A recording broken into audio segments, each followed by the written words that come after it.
They called me paranoid and broken for building this wall. But in 8 hours, the wind hits 100 miles an hour, I'm the only one who's going to be ready. The wind came down from the Bitterroots at 110 miles an hour, and every cabin in Sundown Hollow, Montana surrendered to it. Pipes burst behind frozen walls, furnaces choked and died. 14 families huddled in darkness as the blizzard tore the roof off the only gas station for 40 miles. Only one cabin glowed.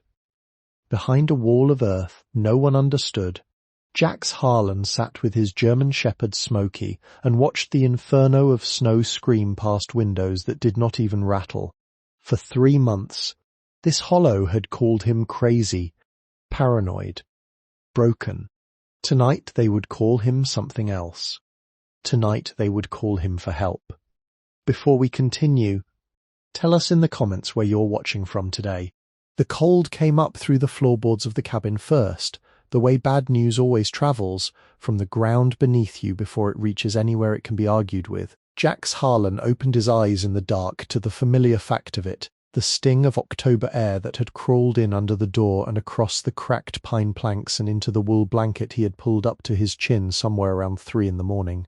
He did not move. He listened the way he had been trained to listen, 10 years ago in a country that did not love him back, and he counted the small sounds of the cabin in their proper order, the slow tick of the iron stove cooling, the soft whisper of his own breath leaving his nose in pale plumes he could not yet see, the deeper, steadier rhythm of Smoky's breathing on the rag rug beside the cot, 4 feet from his right shoulder, exactly where she had laid herself down every night for the last 704 nights. She was awake. He knew it the way a man knows the orientation of his own hand in the dark. The dog had not moved, had not made a single sound, but the change in the depth of her breathing told him she had been awake before he had opened his eyes. It was always like this. She heard the shift in him before he made it. The cabin was 20 by 24 feet of square logs that had been notched together by some other man's grandfather in 1937, had been patched and repatched and patched again in every decade since, and had finally been left to the bank in 2023 when its last owner could not pay the property tax on a place no one wanted in a hollow no one drove through. Jax had paid $11,400 for it at the sheriff's auction in July in cash, with money that represented the entire severance and disability back pay and final settlement of a life that had once contained a 4-bedroom house in San Antonio and a wife and a brother and a Christmas tree. He sat up slowly on the cot. The cot was a green canvas folding model from his deployment kit that he had kept through 3 moves and 1 divorce. He set his bare feet on the cold pine. The pine bit back. He did not flinch. He pushed his fingers through the knots in his beard and rolled his shoulders until the joint in his right one cracked, the way it always cracked. The small mechanical sound of a body that had carried too much weight for too long.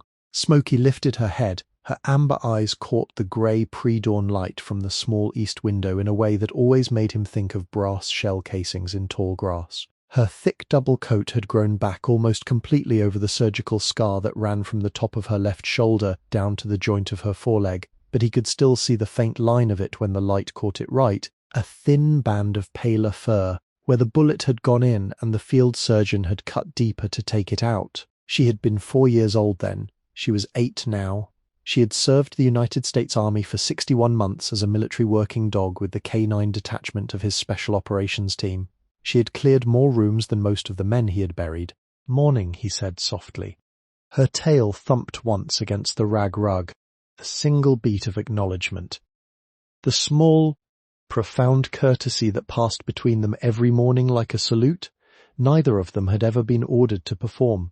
He stood, his knees complained in 2 languages, the language of the cold and the language of the old injuries, and he ignored both of them. He pulled on the wool socks that had been drying on the rail above the dead stove, then the dark canvas trousers, then the worn military surplus jacket with the fraying cuffs.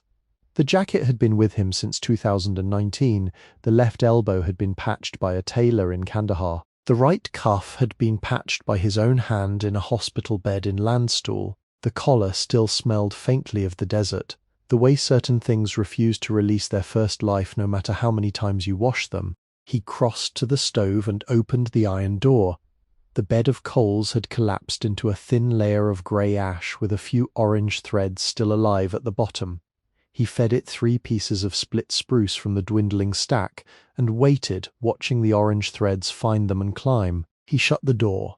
He listened to the small whoosh of air drawing up the stovepipe.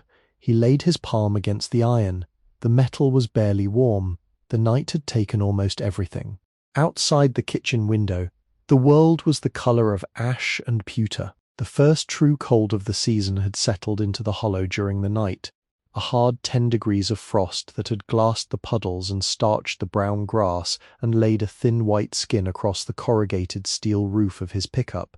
He could see his breath against the inside of the window. He could see the long, low shape of the first berm where it ran along the western edge of his property like a sleeping dog, a curving wall of packed earth and fieldstone that he had been building for 11 straight weeks. He filled the percolator from the 5-gallon water jug on the counter. The well was good, but the pump line was not insulated yet, and he had drained it last night to keep it from freezing. He set the percolator on the stove top and pulled the cracked enamel mug from its hook on the wall. The mug was white with a thin black rim and a hairline crack that ran from the lip to the handle. He had carried it through 2 deployments. The crack had appeared on a runway in Bagram in 2017 when he had set it on the engine cowling of a CH-47 to take a photograph, and the engine had turned over without warning. He had never been able to throw it away. Smoky rose from the rug in one smooth motion and walked to the door. She did not whine. She did not paw. She stood at the door with her ears half pricked and waited for him in the way she had been trained to wait for a handler, all of her weight balanced and ready, none of it impatient. He pulled on his combat boots. He laced them slowly, one over the other, the way he had laced them every morning since he had been issued his first pair at Fort Benning in 2009. He stood. He opened the door for her. The cold met him like a slap. Not a hard slap. A practiced one. The kind a sergeant gives a recruit who has fallen asleep on watch. His lungs woke up. His eyes watered. He stepped out onto the small wooden porch, feet thudding on the planks, and Smoky padded down ahead of him to the gravel and turned right, toward the stand of lodgepole pine at the back of the property, and disappeared into the brush in her unhurried, businesslike way. Jax stood on the porch and looked at his land. There was not much of it, 2¼ acres carved out of the western flank of the hollow, set against a ridge that climbed into thin timber, and then into the bare granite of the lower Bitterroots. The cabin sat in the centre of the parcel facing south, its back turned to the prevailing winter winds that came down off the mountains in long, predictable drafts. The previous owners had let the trees grow right up to the foundation on 3 sides, a thicket of pine and aspen and chokecherry that had screened the cabin from the road, and screened the road from the cabin, and turned the small clearing into the kind of place where a man could disappear from the world for as long as he wanted. Jax did not want to disappear. He had simply run out of places where he was allowed to be. He took the canvas work gloves out of his jacket pocket. He pulled them on, he walked down off the porch and crossed the gravel to the wheelbarrow he had left, leaning against the rough trunk of a pine. The wheelbarrow was a steel contractor model with a flat tire and a bent handle. The handle had been bent the day he had bought the cabin, when he had used it to lever a chunk of granite out of what would become the foundation course of the first berm. He had not bothered to straighten the handle. The bend fit his hand. He walked the line of the western berm slowly, the way an officer walks a line. The berm was 340 feet long, 4 feet high at its base on the western face, sloped on the eastern face, planted with native bunchgrass on the crown that he had laid down with the last of his summer cash. It curved inward at both ends like the wings of a bird beginning to fold. The lower face was reinforced with the fieldstone he had pulled from the property over 3 months, set into the earth like teeth in a jaw. He had broken 3 shovels and 1 pickaxe in the building of it. He had earned a hernia surgery he could not afford yet. He had lost 22 pounds. It was not finished. The northern berm was at 3 feet and needed 2 more feet of earth on the windward face. The eastern wing was barely begun, a low ridge of dirt that would not stop a child's sled. The southern face did not need a berm because the south side was the leeward side, and because the south side was where the small porch faced and the firewood was stacked and the door swung outward into the only direction where the wind never tried to come from. He had 8 days, by his most generous estimate, before the first real storm of the season arrived from the Gulf of Alaska. He had calculated the timing the way he calculated everything, with the discipline of a man who had spent 12 years counting rounds in magazines and minutes between resupplies and the mile markers between checkpoints. He put his shovel into the dirt. The first 10 minutes of work were always the worst. The cold lived inside the muscles of his back. The pickaxe handle bit through the canvas of his gloves. The breath came short and fogged. He worked the way he had been taught to work, in long, steady cycles of effort and recovery, and the body began to remember itself the way it always did. The blood moved, the shoulders softened, the face warmed. By the time he had filled the wheelbarrow for the 3rd time, sweat had begun to find the small of his back beneath the wool shirt. He did not let himself think about Helena. He had a rule. The rule had been written for him by a Marine chaplain in a ward at Walter Reed in late 2022, on the back of a hospital intake form, in pencil, in the small, careful handwriting of a man who had buried more friends than he had baptized. The rule was this: you will think about the betrayal. You will not think about it during work. You will not think about it during prayer. You will not think about it during meals. You will set aside 1 hour in the evening in a fixed location, and you will sit with it for the entire hour. If it tries to come at you outside of that hour, you will tell it to wait. It will obey you in time. The mind is a soldier. It will obey orders if you give them clearly. He had given them clearly, every day, for 3 years. The mind still mutinied sometimes. A truck passed on the county road at the foot of the hollow. He heard it before he saw it. A red Dodge Ram with snow tires already on, even though the snow had not yet come. A tall man in a Carhartt jacket behind the wheel. The truck slowed at the entrance to his driveway. The driver looked up the long gravel cut at the cabin and at Jax and at the berm. The driver did not wave. The driver did not nod. The driver shook his head once, slowly, in the small private way men shake their heads at the actions of other men they have already decided they do not respect. And then he hit the gas and drove on. Bo Pickett, the hardware store. The man who had refused to sell him the heavy mill polyethylene sheeting in September because, in his words, he did not stock that kind of thing for retail customers, even though the same sheeting had been in the loading bay when Jax had walked in. Jax stood with his shovel in the dirt and watched the red truck disappear around the bend. He did not raise a hand. He did not lower one. He simply marked the position of the man in his mind, the way he marked the positions of all the men in the hollow, and he went back to work. Smoky returned from the pine stand at a slow trot. She came to the foot of the berm and sat. She watched the dirt move from the shovel to the wheelbarrow and from the wheelbarrow to the berm. She did not bark. She did not wag. She watched the way she had watched him do every difficult thing he had ever done, with the steady professional patience of a soldier who has been told the mission will take as long as it takes. He stopped to drink from the metal canteen at his belt. The water was so cold it made his teeth ache. He poured a small puddle into his cupped left palm and held it down to her. She drank with her tongue. Careful. 4 neat laps that did not waste a drop. He wiped his hand on his trousers. He went back to the shovel.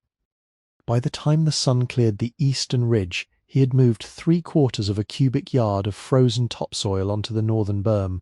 The light came down through the pines in long gold bars. The frost on the bunch grass lit up like a field of small fires. A raven crossed the sky from west to east, low calling once. Smoky's ears tracked the bird without her head moving. It was Tuesday, October the 21st. 3 months and 4 days since he had bought the cabin. 2 years and 7 months since the divorce papers had been served on him in the lobby of the VA hospital in Phoenix, where he had been waiting for an appointment with a new psychiatrist because the old one had retired. Helena had hired a process server who had walked up to him as he sat in the orange plastic chair with his discharge folder on his knee, and the man had said, "Are you Jax Harlan?" and he had said yes, and the man had handed him the envelope and said, "You have been served," and walked away. He had opened the envelope on the way to his appointment.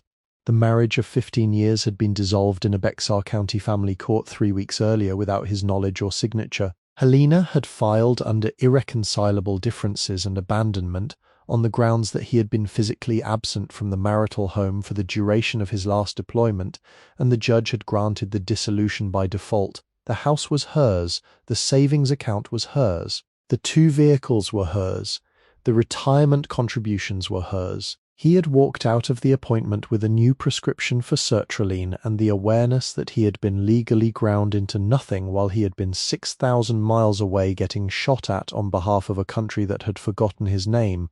His brother Marcus had signed the affidavit of abandonment. He stopped thinking about it.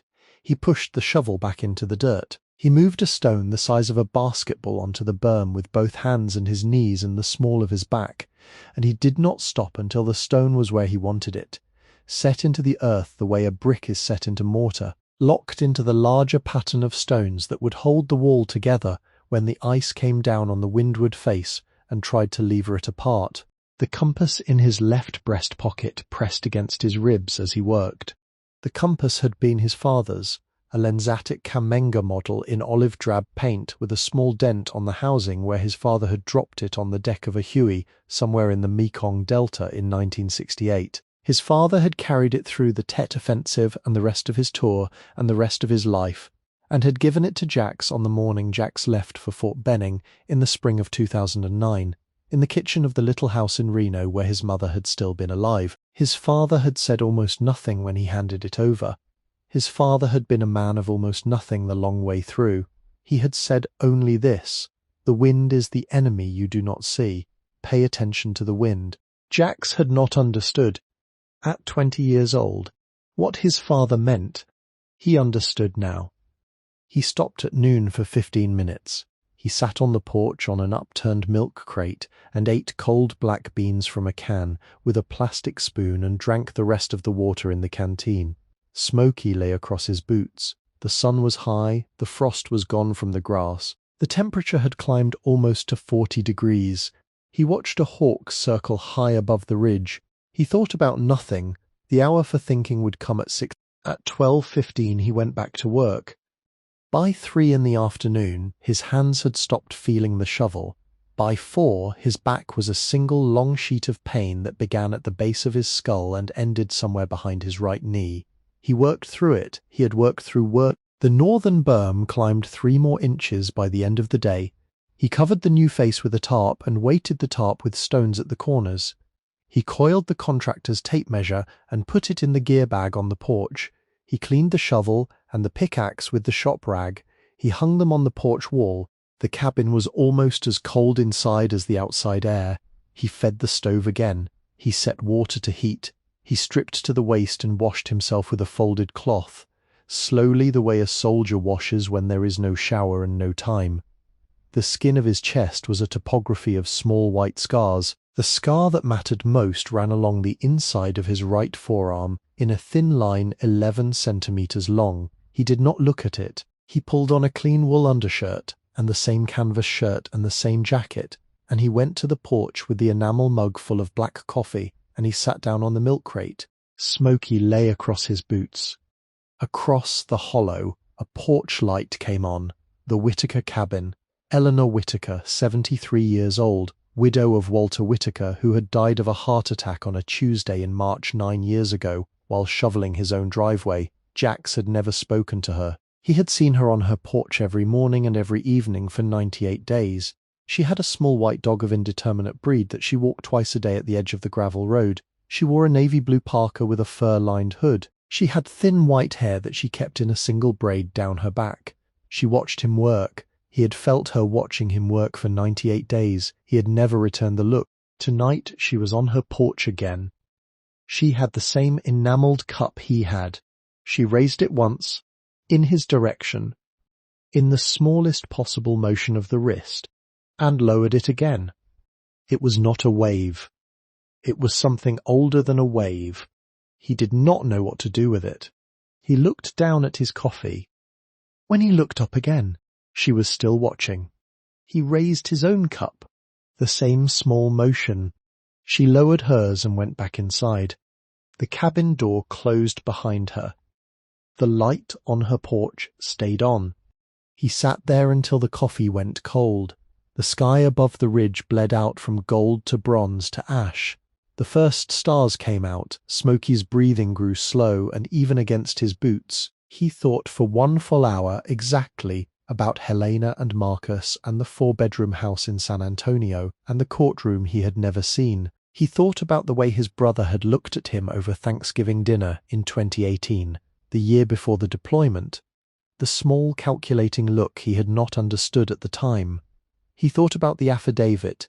He thought about the signature. He thought about the fact that a man can lose his entire life in a county he has never lived in a court he has never entered, by the hand of a woman who has shared his bed for 15 years, and a brother who has shared his blood for 34. He sat with it. He did not flinch from it. He did not feed it. He let the hour pass over him, the way a long convoy passes over a hill.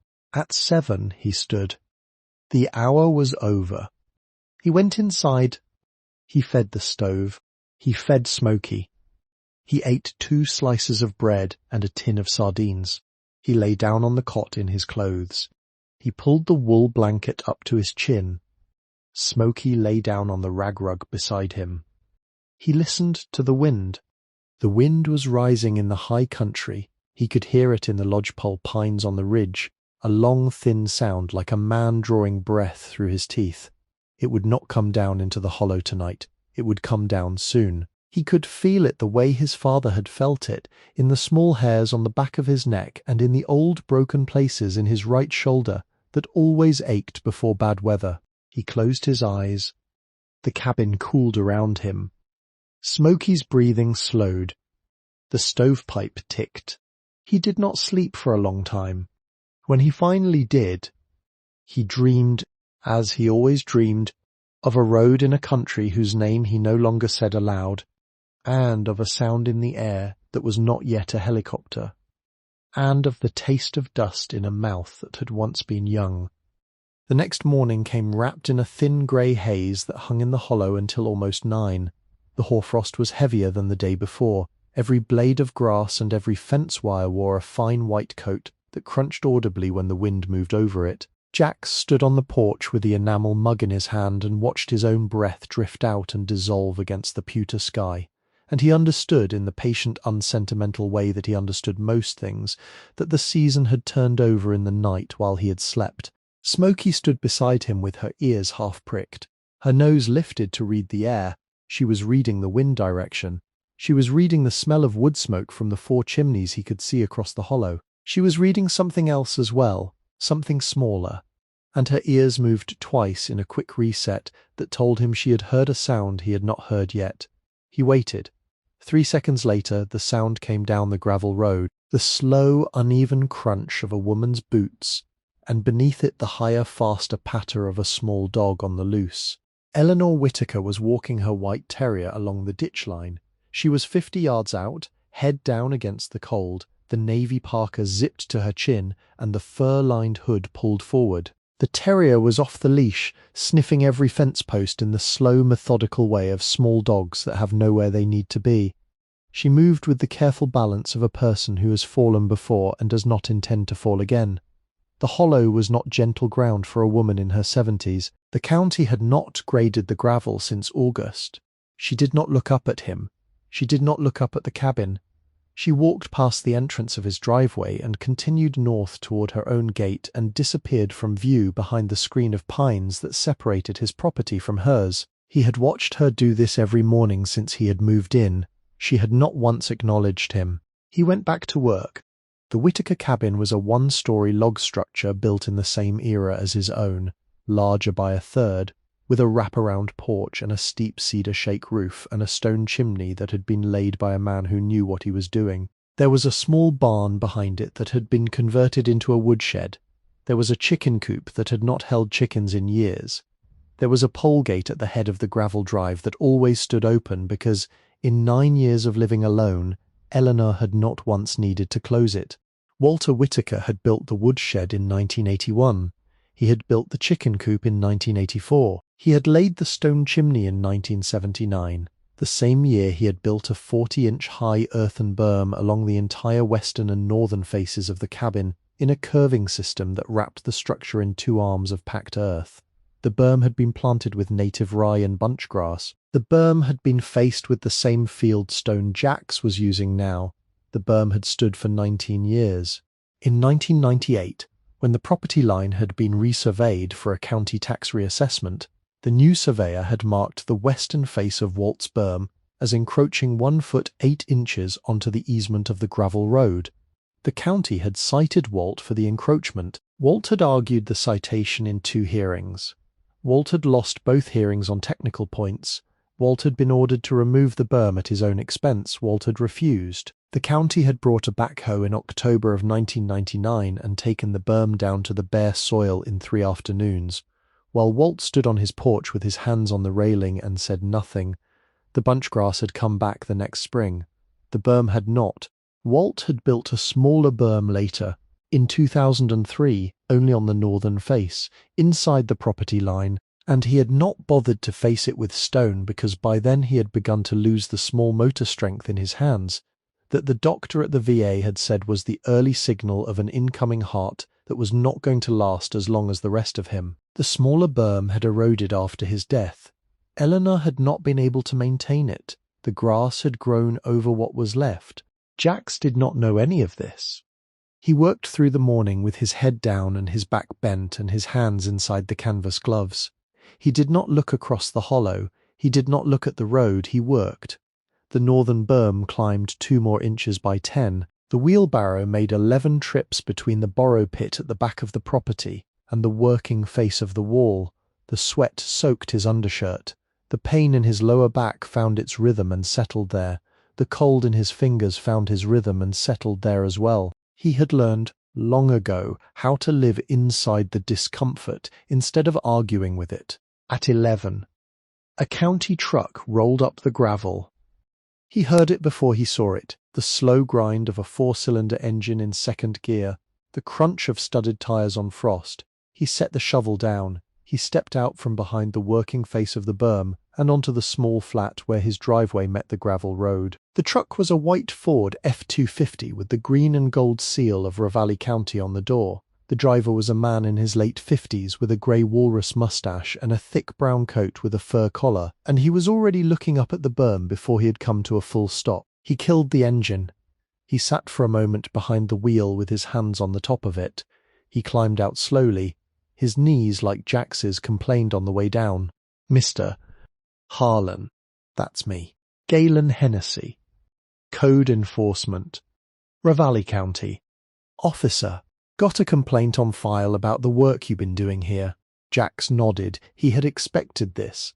He had expected it earlier than this. He had filed his own permits in July, the day after the closing on the cabin. He had pulled the property survey from the county records office on the same morning. He had marked the line of every berm with white spray paint inside his own line by a clean 4 feet on every side, because he had read about Walt without knowing about Walt in the small print of the case archive at the courthouse, which contained 19 citations issued for earth-moving violations in the hollow over the last 40 years. Got my paperwork inside, sir, Jax said. If you want to come up, I'd like to take a look at the work first, if that's all right. Yes, sir. They walked the line. Hennessy moved slowly, the way a man moves who has spent 30 years doing this same job in this same county. He did not say anything as they walked. He stopped at the western corner of the cabin and looked down the curve of the western berm. He stopped at the head of the northern berm where it had not yet reached its full height. He bent down once and picked up a piece of the fieldstone Jax had set into the foundation course and weighed it in his hand and set it back exactly where he had found it. He walked the property line. He stopped at the white spray paint at the western edge. He measured the distance to the foot of the berm with a tape from his coat pocket. 4 feet 2 inches. You marked your line. Yes, sir. You measured your setback. Yes, sir. You filed your permits in July. Hennessy straightened. He worked his jaw once, slowly, and looked at Jax for a long moment. This is good work, son. Thank you, sir. I don't see a thing here that violates a single county code. No. Sir, the complaint says you got a wall here that constitutes an unpermitted accessory structure that obstructs sight lines on a public road and creates a drainage hazard for adjacent properties. None of those things are true. No, sir. Hennessy looked back at the berm. He looked at the way the curve folded inward at the western corner. He looked at the bunch grass on the crown. He looked at the field stone. Where did you learn to do this? My father. Where did your father learn it? Vietnam. Hennessy nodded once. He did not ask what unit. He did not ask what year. He had been there too. The fact of it sat between them for a single quiet beat, and then he folded the tape measure back into his coat pocket and looked Jax in the eye and said, I'm going to write up a finding of no violation. There's going to be more complaints. They're going to come from the same people. I'll handle them. You finish what you're doing. Yes. Sir, storm's coming Friday. The big one. You hear about it? Yes, sir. You think you'll be ready? Yes, sir. Good. Hennessy walked back to the truck. He climbed in. He paused before he closed the door. He looked at Smoky, who was sitting upright at the corner of the cabin, with her ears forward and her eyes on him. He nodded at her once, the small specific nod of a man who recognizes another soldier when he sees one. He shut the door. He started the engine. He drove away. Jax stood at the head of his driveway for a long time after the truck was gone. The complaint had been filed by Marlene Cobb of 14 Cottontail Lane in conjunction with Bo Pickett of 230 Highway 12 and 3 other neighbours whose names Jax did not yet know. The official document would arrive in his mailbox in 2 days. He would read it. He would file it in a manila folder he had labelled in black marker in the kitchen drawer. The folder was already 3 documents thick. He went back to work. The wind came down off the ridge at noon. It was not yet the wind that mattered. It was the small advance scout of the wind that mattered, the thin, cold breath that a mountain sends down ahead of itself to test the temperature of the valley. Smoky's coat lifted along her spine. She rose from the porch and walked to the western face of the berm and lifted her nose and stood there for a long time, with her ears half pricked and her tail held out straight behind her, in the line that meant she had read something out at the edge of her perceptual horizon and was filing it for later. Jax watched her for 1 minute. He did not interrupt her. The dog's instinct was older than his. He had learned, in 704 nights, to let her finish her work before he asked her what she had found. She came back to him at the working face of the berm. She sat. She looked at him. She did not need to speak. The look was enough. She had read the storm coming. She had read it down to the day and the hour. He nodded at her once. He went back to the shovel. At 1 in the afternoon. The disruption arrived. He heard it as a sharp crack from across the hollow, the unmistakable sound of a body falling onto frozen ground, and then the high, distressed yip of a small dog that had not been hurt, but knew that something was wrong. He set the shovel down. He came around the corner of the cabin at a fast walk, not a run, because a man does not run on frosted gravel if he can help it.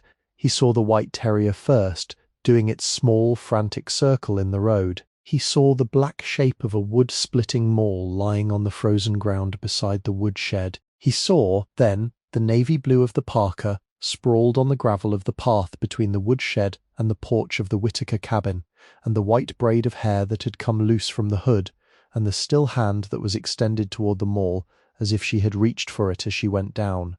He was over the property line before he had thought about it. Smoky was 3 steps ahead of him. Ma'am. He went down on 1 knee beside her. He did not touch her yet. He read the position of her body the way he had been trained to read the body of a downed soldier. Her right knee was cocked at an angle that was not natural. Her left arm was beneath her. Her face was turned to the gravel. Her eyes were open. She was breathing. She was conscious. Ma'am, can you hear me? Yes. The voice was thin but steady. It surprised him. He had expected fear. He found instead a flat, level Montana voice. the voice of a woman who had grown up cold and worked hard, and married a man like Walt Whitaker, who had not panicked at 64 below in a foxhole on Outpost Harry, who had not panicked when the heart attack took him in the driveway, who had not panicked on a single one of the days she had lived alone for the last 9 years. "Did you hit your head?" "I did not." "Where does it hurt?" "My right knee, my left wrist, my pride." He almost smiled. He did not smile. He did not allow himself the smile. He said, "I'm going to roll you to your back.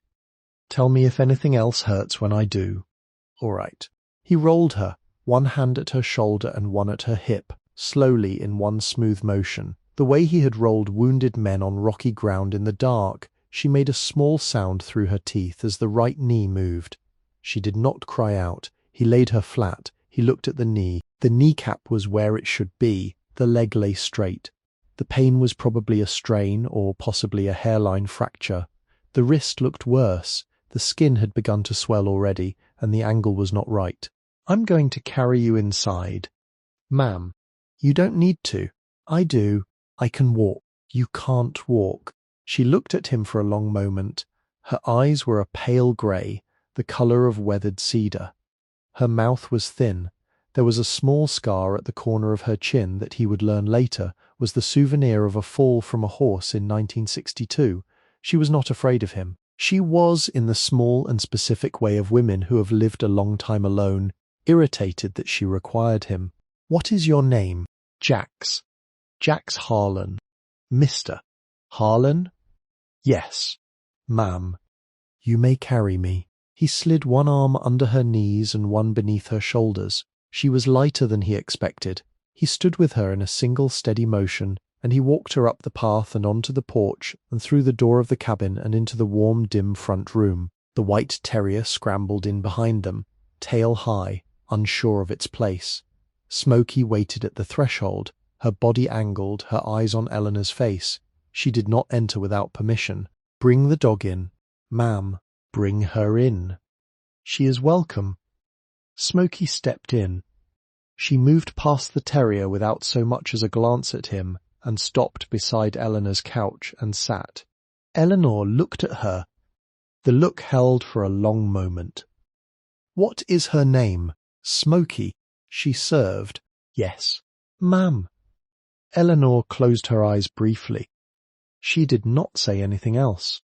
Jax lowered her onto the couch. He set a folded Afghan under her right knee. He found a clean dish towel in the kitchen and wrapped it around the swelling left wrist as a temporary support. He went out to the woodshed without asking and brought in 2 armloads of split pine and laid a fire in the cold stone fireplace and lit it with 1 match. He went out to the kitchen and put a kettle on the gas stove, which he was relieved to see still had pressure in the line. He came back to the front room. The fire was finding its work. He stood at the foot of the couch with his hands at his sides. "There is a doctor in Hamilton." "Yes." "You should call him." "I will." She did not call him. He understood. She would call when he had gone. She would not call in front of him.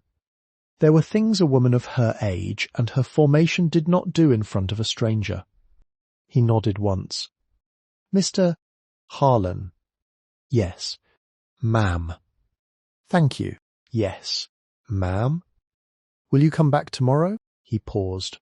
He was unsure of what was being asked. "Will you come back and check on me tomorrow?" "Yes." "Ma'am." "Good." He looked then at the wall above the fireplace. He had not meant to look. The look had moved before he had moved it.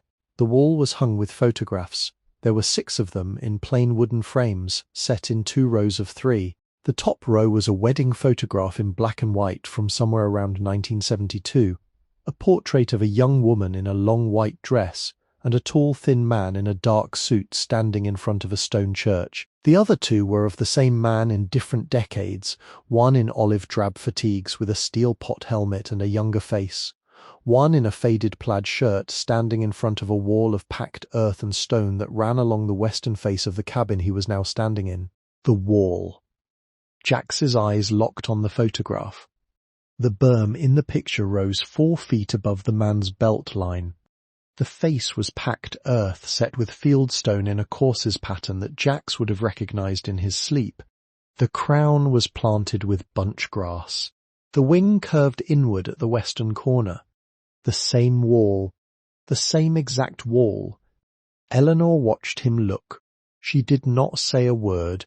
The fire popped softly in the grate. He closed his mouth. "My husband," she said, quietly. "Walter." "Yes." "Ma'am." He built that wall in 1979. The county made him take it down in 1999. Jax stood at the foot of her couch with the warm cabin around him and his own dog at her side, and the photograph of a man he had never met building the same wall he was building now, and he did not know what to say. He had not known there had ever been a wall here before. He had not known he was repeating anything. He had thought he was inventing his own way through a problem that had only one shape. He served in Vietnam, she said. 2 tours. He came home in 1969. He learned the wall in country. Yes. "Ma'am." "Where did you learn yours?" "My father." "What was your father's name?" "Tom Harlan." She did not move. She did not blink. She looked at him for a long, slow second, and her face did not change, but something in the back of her eyes did. Something settled, the way a bird settles at the end of a long flight, on a branch it has not seen in many years. "Where did your father serve?" "Mekong Delta. 67 to 69. "What unit?" "5th Special Forces. A-Team 23. She did not say anything for a long time. The fire popped. The terrier lay down on the rug in front of the hearth. Smoky lay down beside him, her amber eyes on Eleanor's face. "You should go back to your work, Mr. Harlan." "Yes." "Ma'am." "The storm is coming Friday." "Yes." "Ma'am." "You finished that wall?" "Yes." "Ma'am." He left her there with the fire and the terrier and the photographs and the door closed behind him, and he walked back across the property line with Smoky at his heel, and he did not look back, and he picked up the shovel and he put it into the dirt. Above the ridge, the wind was beginning to find its first real voice. The storm warning that night on the small hand-crank radio in his cabin had been upgraded to a winter storm watch. Sustained winds of 50 to 70, gusts to 100, 8 to 14 inches of snow expected in the lower elevations, higher in the passes. The watch covered all of Ravalli County for the period beginning Friday morning. The advisory had been signed by the National Weather Service office in Missoula at 4 o'clock. He turned off the radio. He fed Smoky. He ate his bread and his sardines. He lay down on the cot. He did not sleep for a long time. He had 3 days. The notice arrived in his mailbox at the head of the gravel drive on Wednesday morning, in a manila envelope with the seal of Ravalli County in the upper left corner and his name in handwritten block letters in the center. He carried it inside before he opened it. He set the envelope on the small wooden table beside the percolator. He fed the stove. He poured the coffee. He sat down on the milk crate that served as a kitchen chair. He cut the envelope open with the small folding knife he kept in his pocket. He read. The hearing was scheduled for Thursday afternoon at 1 in the courthouse in Hamilton.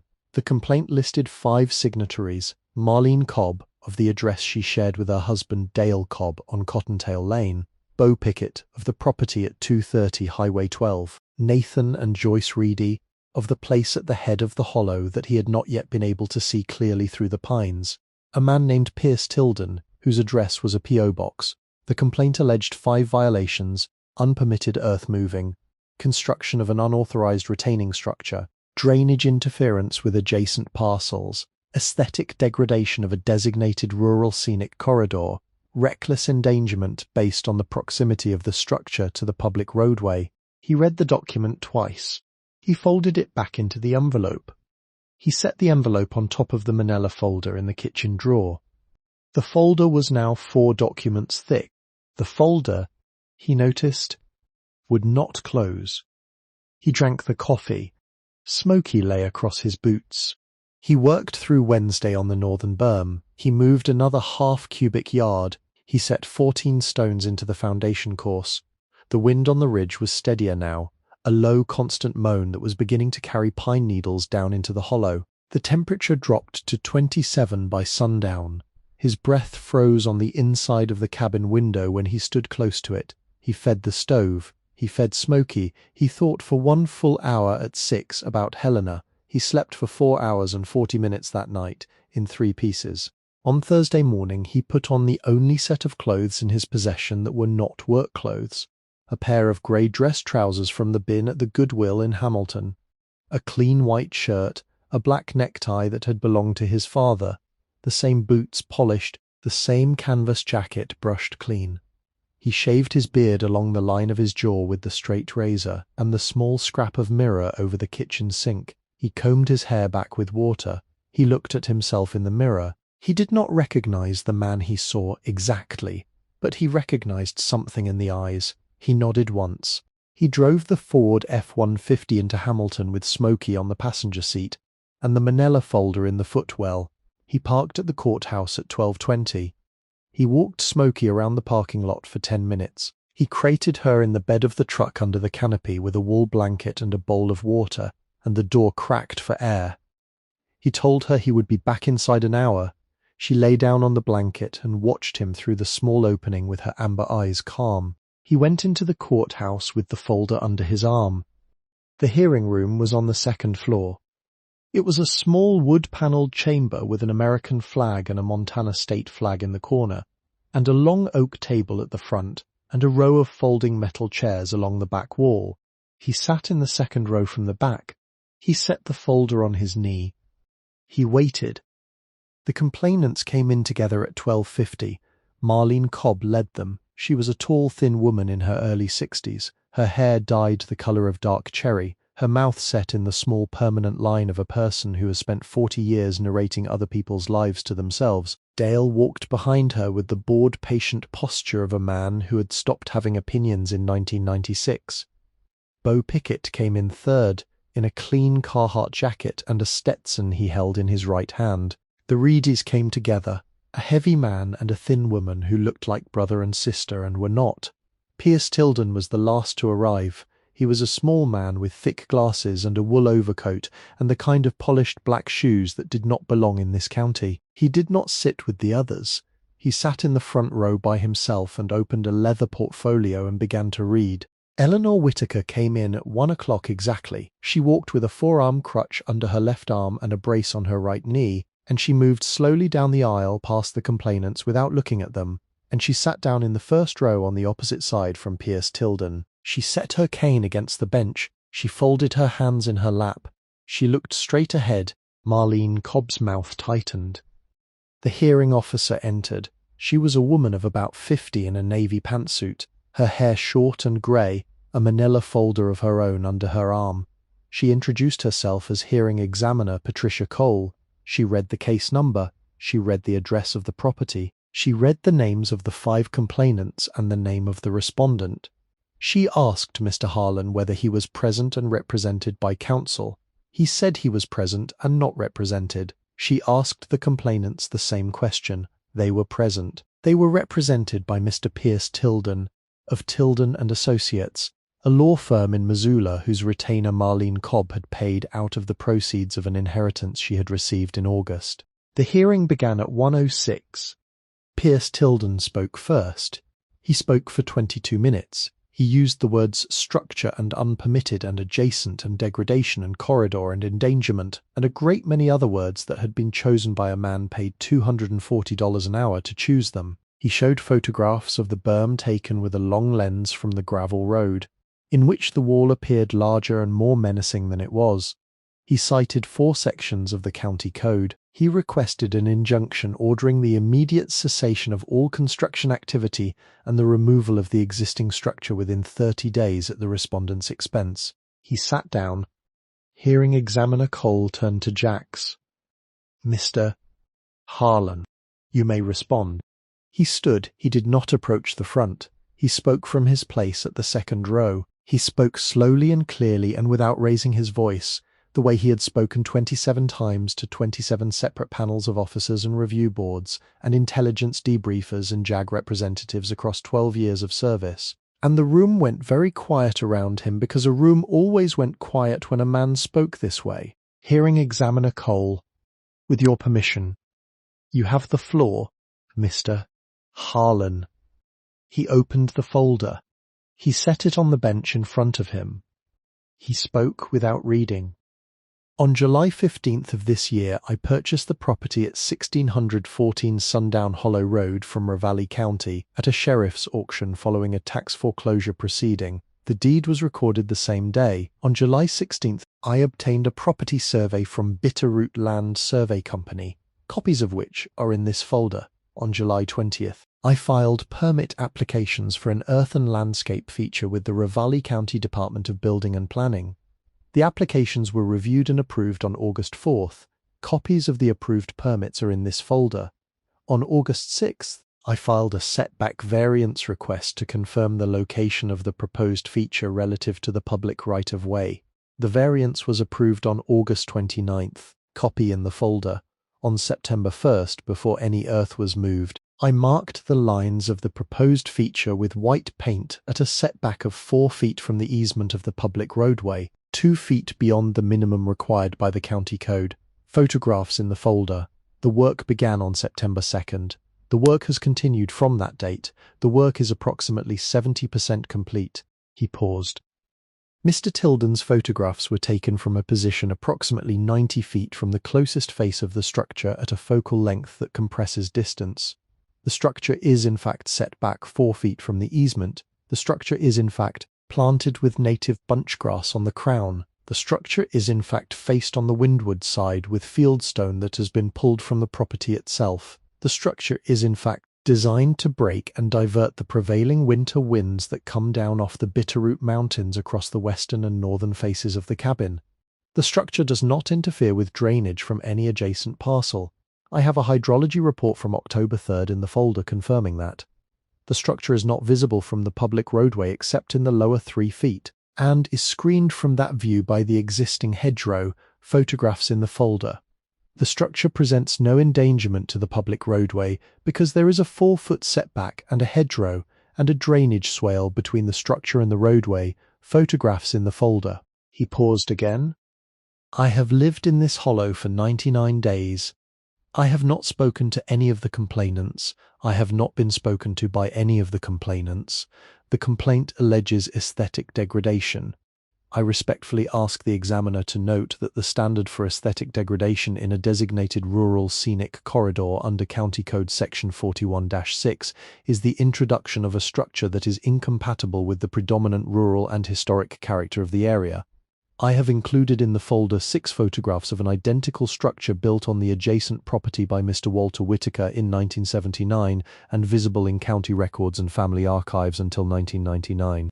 When the structure was removed by the county for a setback violation that does not exist on my property. The structure I am building is therefore not incompatible with the predominant character of the area. It is, in fact, the predominant character of the area. It was the predominant character of the area until the county removed the only example of it. I'm restoring it to a single property at my own expense, without violating a single line of the code." He closed the folder. He sat down. The room was silent for a long moment. Hearing Examiner Cole looked at the folder he had set on the bench. She looked at Mr. Tilden. She looked at Eleanor Whitaker.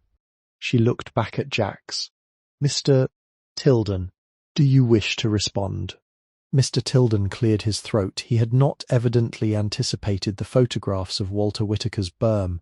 He had not anticipated the hydrology report. He had not anticipated a respondent who had filed every variance and every permit in the correct order, and the correct office and the correct fiscal quarter. He attempted, briefly, to argue that the historical existence of a similar structure on an adjacent property did not establish a binding precedent for new construction, and he was technically correct, and he was also losing the room. He sat back down. The examiner asked the complainants if any of them wished to speak personally. Marlene Cobb stood. She spoke for 4 minutes about the character of the hollow, the standards of the community, the impression made on visitors, the effect on property values, and the troubling tendency of newcomers to disregard the wisdom of long-established residents. She did not address a single one of the technical points Jax had raised.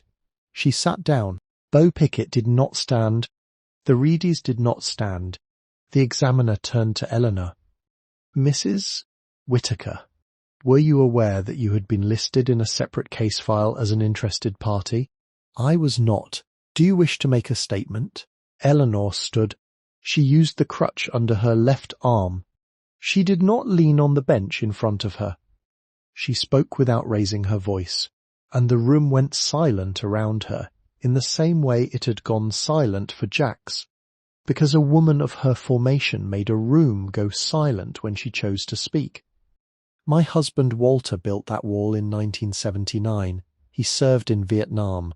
He came home and he built that wall because the wind in this hollow has killed people. And a man who has been to a place where the wind matters does not forget that the wind matters.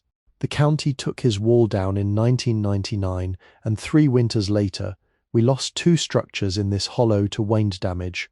One was the McRae barn, one was the lower roof of my own woodshed.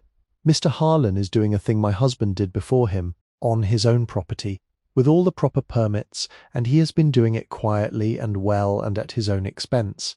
The complaint is petty, the complaint is small, I will not be associated with it. Examiner, I respectfully request that my name and any reference to my person and property be stricken from the complaint. She sat down. Marlene Cobb's face was the colour of brick. The examiner ruled at 1:54.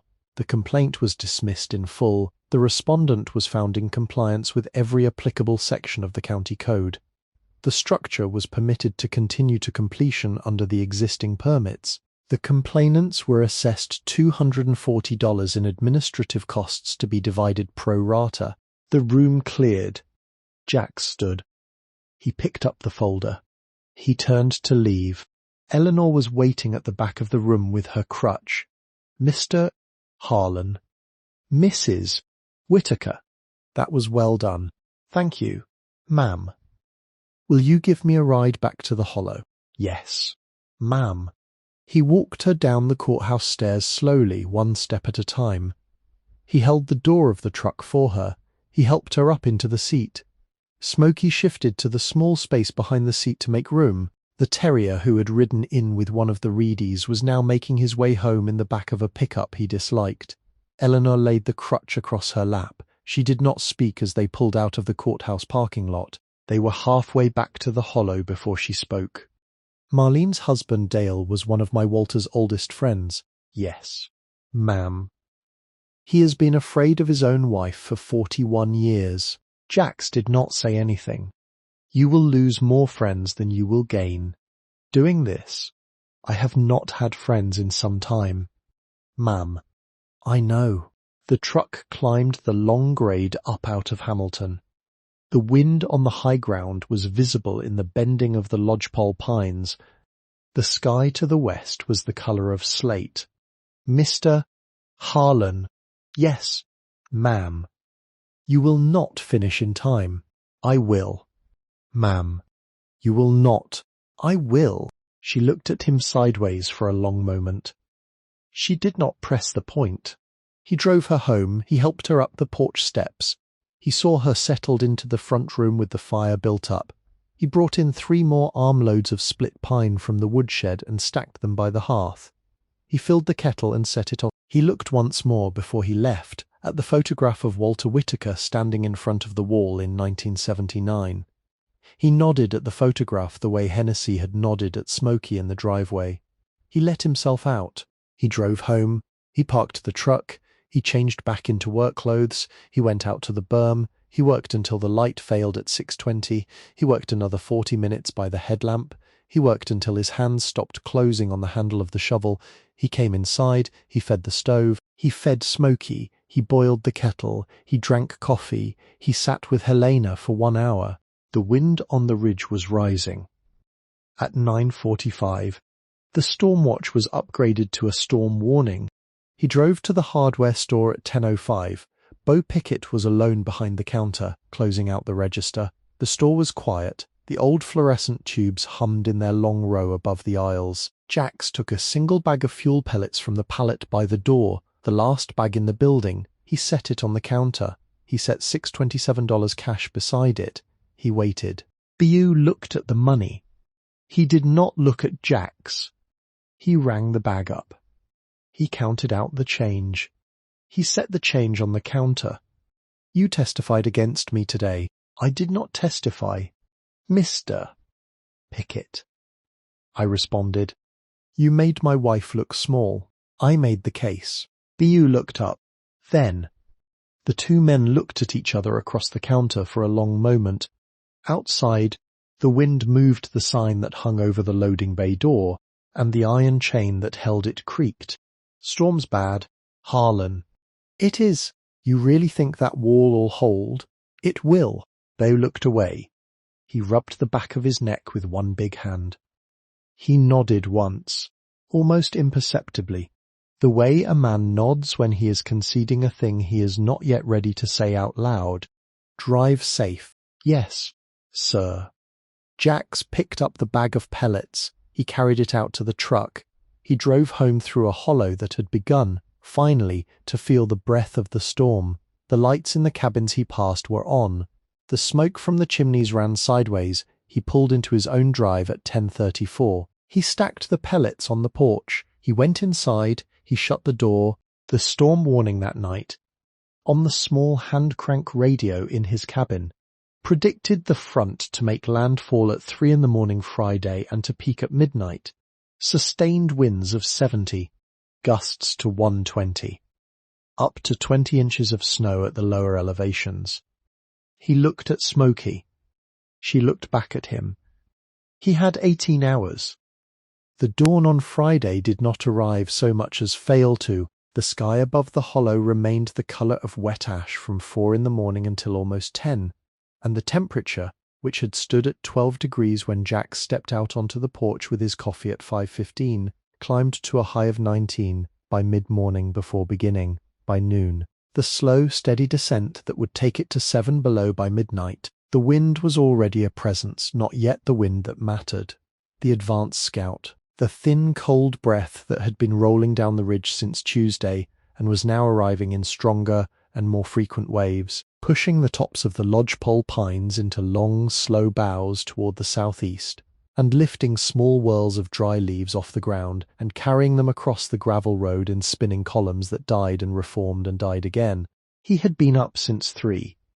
He had not slept the night through. He had slept in pieces in the cot in his clothes, with the wool blanket pulled to his chin and Smoky on the rag rug beside him, and every fragment of sleep had ended in the same place. The taste of dust, the sound that was not yet a helicopter, the weight of a man on his right shoulder.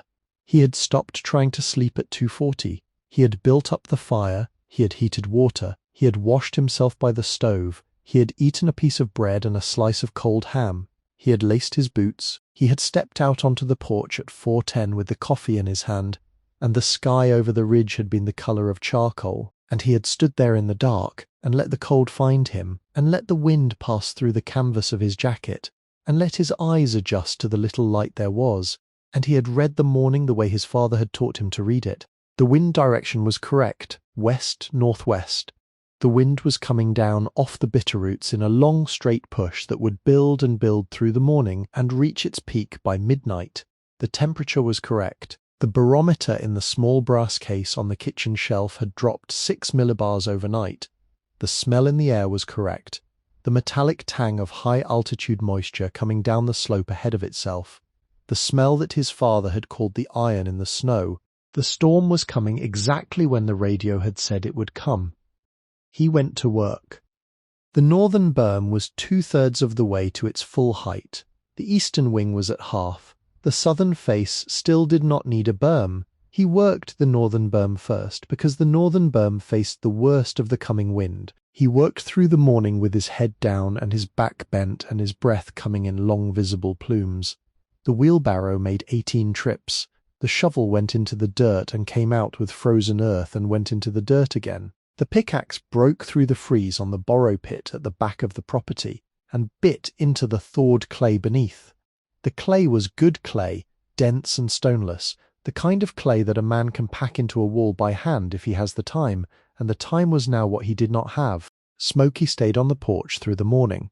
She watched him work. She rose every 30 minutes and walked the perimeter of the cabin and returned to the porch and lay down again. She was reading the wind, she was reading the small sounds at the edge of the property line, she was reading the smell of wood smoke from the cabins across the hollow, and the smell of diesel from a snowplow that had passed on the county road at 7:06. The diesel. He was halfway through his 11th wheelbarrow load when the smell of the diesel reached him on a backflow of wind. The plough was 4 miles away by then, climbing the long grade up out of the hollow. The smell was very faint. It would not have been enough to register in a normal mind. It was enough to register in his. He set the shovel down. The smell was the wrong smell.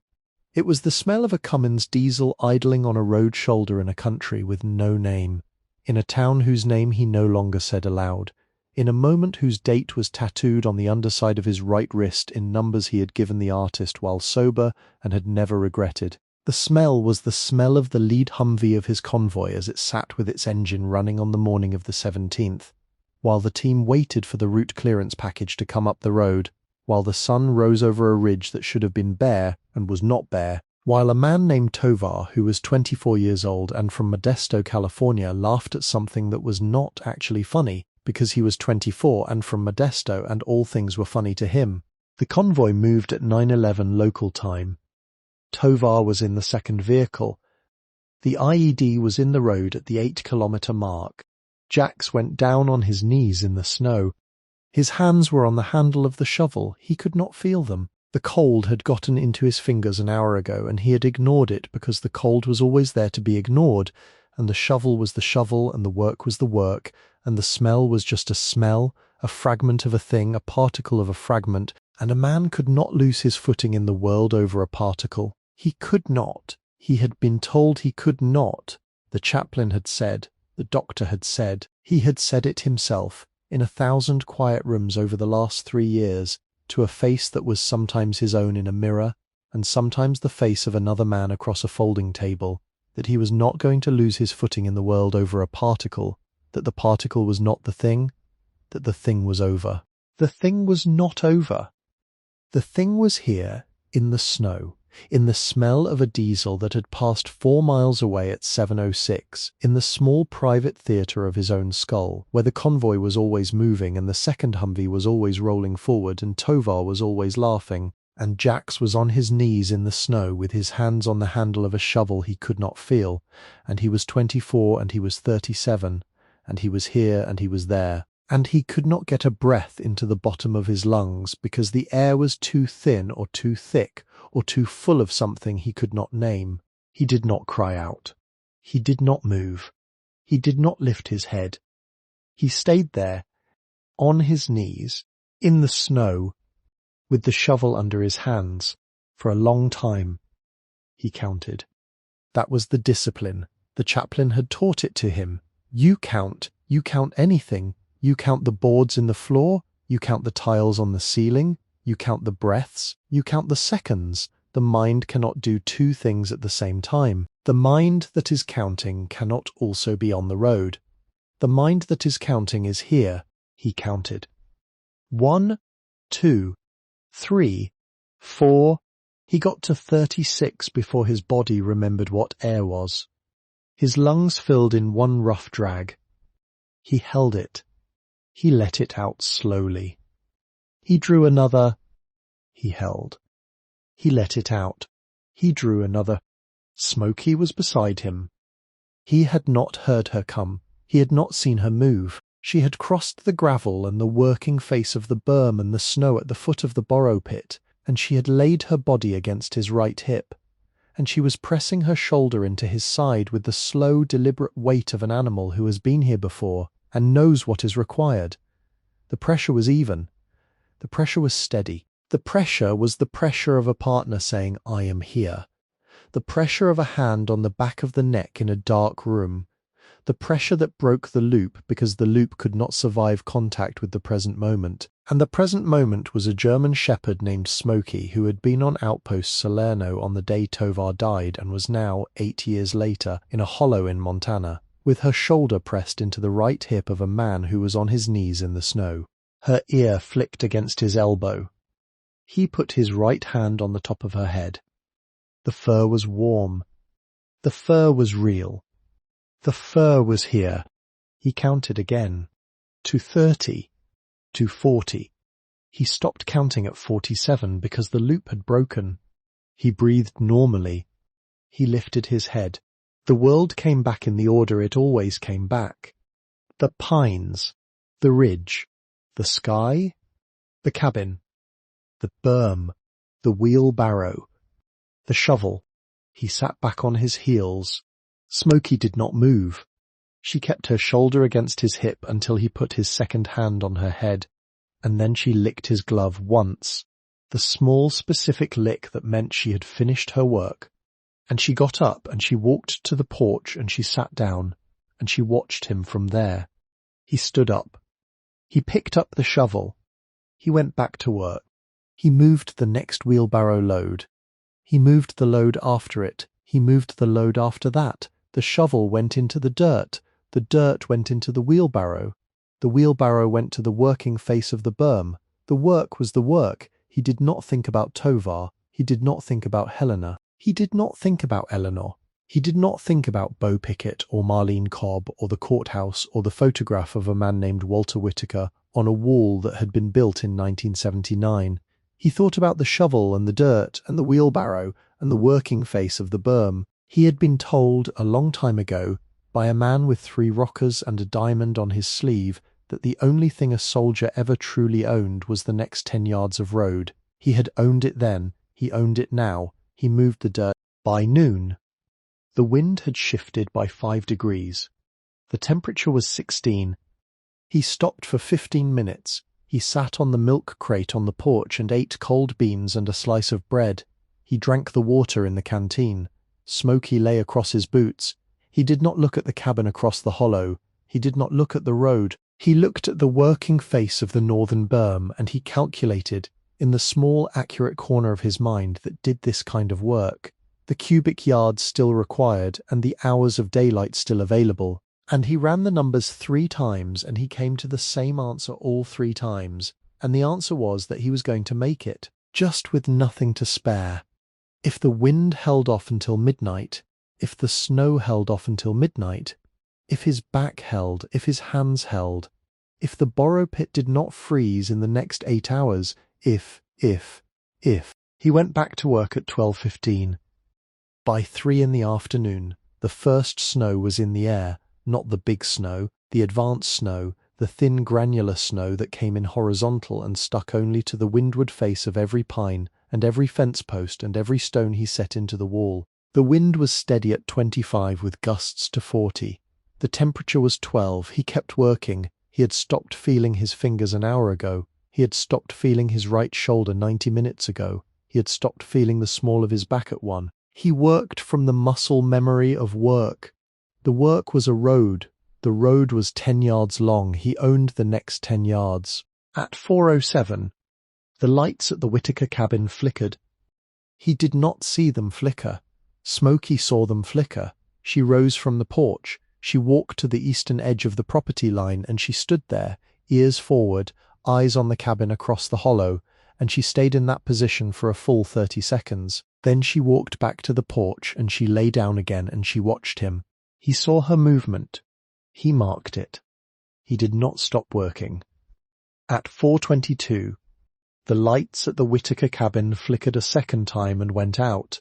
He saw the lights this time. He stopped. He stood with the shovel in his hand, and he looked across the hollow at the dark windows of the Whitaker cabin.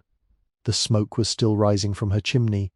The fire he had built up for her on Wednesday afternoon had been kept going. She had wood. She had the fireplace. She would not freeze. She would, however, have lost her well pump and her electric heat and probably her phone, because the phone in her cabin was a cordless model that ran on the wall current. He stood there for 1 minute. He thought. Then, for the only time that day, about leaving. The truck was parked at the head of the drive, the keys were in the ignition, the gas tank was 3/4 full. He could be out of the hollow in 15 minutes. He could be in Hamilton in an hour. He could be in Missoula by 7. He could be 3 states south by morning, in a country he had never asked to belong to, that had taken his wife and his brother and his house and the savings of his entire adult life and had given him in exchange a small white scar on the inside of his right forearm and a manila folder of permits and a complaint filed by 5 people he had not spoken to. He could leave. He could let the storm take the cabin he had bought for $11,400 at a sheriff's auction. He could let the wind take the berm he had built for 11 weeks. He could let the hollow take care of itself. He owed it nothing. He owed it nothing. He stood there in the snow with the shovel in his hand, and he held that thought for a long quiet moment, and he turned it over in the small accurate corner of his mind, and he weighed it. And the thought was honest, and the thought was not going to be the thing he did. He did not know why it was not going to be the thing he did. He did not need to know. He was not, in the last analysis, the kind of man whose life had been arranged in such a way that he was going to climb into a truck and leave a 73-year-old widow alone in a dark cabin on the night of a storm that was going to peak at 120 miles an hour. He was not that man. He had never been that man. The country had decided at some point to treat him as if he were a man from whom that kind of choice could be expected, and the country had been wrong. He went back to work. He worked through the afternoon as the snow thickened and the wind climbed. He laid the last 6 stones into the foundation course of the northern berm at 5:08. He moved the last 4 wheelbarrow loads of clay onto the working face by 5:50. He covered the new face with the heavy mill polyethylene sheeting and weighted the sheeting with stones at the corners by 6:03. He picked up the shovel and the pickaxe and the wheelbarrow, and he put all 3 under the porch overhang where the weight of the snow would not bend or break them. He stood at the corner of the cabin and he looked along the line of the northern berm and the line of the western berm and the line of the eastern wing, and he saw that the work was done. The berms were not perfect. The bunch grass on the new face was too young to root before the freeze. The eastern wing was lower than he had wanted. The northern berm was 4 inches short of the height he had drawn on the diagram he had taped to the inside of the cabin door. None of that mattered now. None of it would matter at midnight. The wind was going to come, and the berms were going to break it, and the cabin was going to hold, or the wind was going to come, and the berms were not going to break it, and the cabin was not going to hold, and there was nothing more he could do about it now. He went inside. The cabin was 61 degrees. He fed the stove with 3 large pieces of oak that he had been saving for tonight. He filled the kettle. He set a pot of water on for stew. He stripped to the waist. He washed himself slowly with the hot water and the cloth. He pulled on a clean wool undershirt, and the canvas shirt and the canvas trousers, and the heaviest pair of wool socks he owned. He laced the boots. He set the canvas jacket and the wool watch cap and the heavy gloves on the chair by the door, where he could put them on in the dark without thinking. He set the headlamp on the table. He set the small hand-crank radio beside the headlamp. He set a fresh canteen of water beside the radio. He set the crowbar from the truck on the floor by the door, because he had learned, in the years before he had learned anything else, to think about which doors might need to be opened from the wrong side in an emergency. And a crowbar was the answer to a great many of them. Smoky watched him from the rag rug. He sat down on the milk crate. He drank the coffee. He thought, for 1 full hour, about Helena. At 7:05 the wind reached 50. At 7:30 the snow began to fall in sheets. At 8:09 the radio reported that Highway 12 was closed in both directions north and south of the hollow, that a National Guard unit had been activated out of Helena, that the wind at the summit of Lolo Pass was registering 147 miles per hour, and that residents of low ground and remote properties were advised to shelter in place. He looked at Smoky. She looked back at him. He banked the fire. He pulled the cot to the inside wall of the cabin. He laid down with his clothes on. He pulled the wool blanket up to his chin. He left the boots on his feet. He left the canvas jacket within reach. He left the headlamp on the table. He left the crowbar by the door. He listened. The wind on the ridge was the wind he had been waiting for. The long, continuous moan that was not yet a scream. The sound that, at 1 in the morning, when it climbed to 120 miles per hour, would no longer be a moan. He closed his eyes. He did not sleep. he counted. The wind hit 100 at 11:14 and 120 at 12:07. He was awake for both. He had not been asleep at any point in the last 4 hours. He had lain on the cot in the dark with his boots on and his eyes open, and he had listened to the storm find its full voice over the ridge and come down into the hollow and find the cabin and find the berms and find the small thing he had built and try to take it. The cabin did not move. The cabin did not creak. The windows did not rattle. The chimney did not whistle. The cabin held the way a soldier holds a position when the soldier has decided in advance and without sentiment that he is not going to be moved. The reason was the wall. He could not see the wall. He could not hear it in any specific way. He could only hear the wind that was not coming through it. The wind on the ridge at 120 miles an hour was a sound that filled the world. The wind in his cabin at 120 miles an hour was a sound that came from a direction he could not locate, that had been broken into smaller currents by the curving wall of packed earth and fieldstone he had built across the western and northern faces of the property, that had been bent upward and over the cabin by the rising slope of the berms that had been taught to forget about him on its way down the hollow toward whatever was next. The wind was passing him. The wind was, in the small and specific physics of the system his father had taught him, treating his cabin as if it were not there. The temperature inside the cabin was 64 degrees. The temperature outside the cabin was 3 below. He understood that he was, almost certainly, the only man in the hollow for whom the storm was not an emergency.